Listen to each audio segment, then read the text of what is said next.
India பூரா ஆட்சி செய்கிற ஒரு கட்சி அவர்களின் பலம் இந்த மாநிலத்தில் என்ன என்பதை புரிந்து கொண்டு எங்களுக்கு இவ்வளோ சீட்டு போதுன்ட்டு ஒத்துக்கிட்டு வர்றாங்க.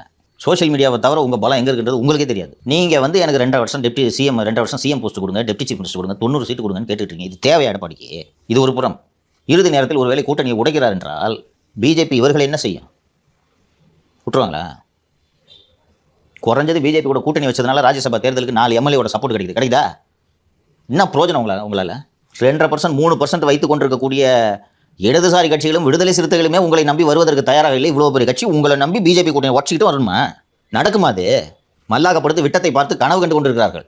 அந்த தாவேகளை பேசக்கூடிய நிர்வாகிகள் எல்லாருமே தான் சொல்கிறாங்க, யோ ஏடிங்க கூட கூட்டணி கிடையாது, தனியாக நிற்க போகிறோன்னு சொல்லுங்க. அப்படி தானே சொல்லுங்க.